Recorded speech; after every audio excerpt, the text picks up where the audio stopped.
सलग 7 ते 8 दिवसांपासून चालू असणाऱ्या मुसळधार पावसानं अखेर आज उसंत घेतली। गेल्या 2 दिवसांपासून हे उसंत जे आहे ते आपल्याला पाहायला मिळते।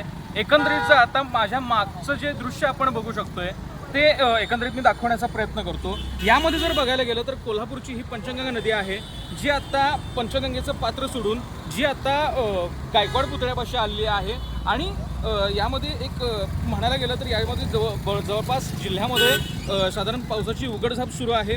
यामध्ये बघायला गेलं तर साधारण 57 बंधारे अजूनपर्यंत पाण्याखाली आहेत। कालपर्यंत साधारण 60 ते 61 बंधारे जे होते ते पाण्याखाली होते। मात्र यामध्ये आता जर बघायला गेलं तर साधारण 4 बंधारे जे आहेत ते खुले झालेले आहेत।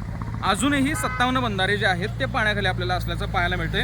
एकंदरीत जर बघायला गेलं तर यामध्ये कडबी नदीवरील कोपारडे, तुळशी नदीवरचं आरे, बाचणी आणि त्याचबरोबर शाळी नदीवरचं येळाणे बंधारा जो आहे असे हे एकूण 4 बंधारे जे आहेत ते आता आपल्याला खुलं झाल्याचं पाहायला मिळतात।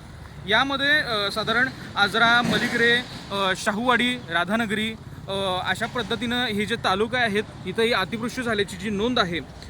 यामध्ये जर बघायला गेलं तर साधारण गेल्या 8 तासांमध्ये याचा जो पावसाचा जो जोर आहे तो कमी झाल्यामुळं एकंदरीत या पाण्याची जी पातळी आहे ती आपल्याला कुठं ना कुठंतरी थोडीफार कमी झाल्याचं आपल्याला पाहायला मिळतंय। LS मराठीसाठी मी रंजन, कोल्हापूर।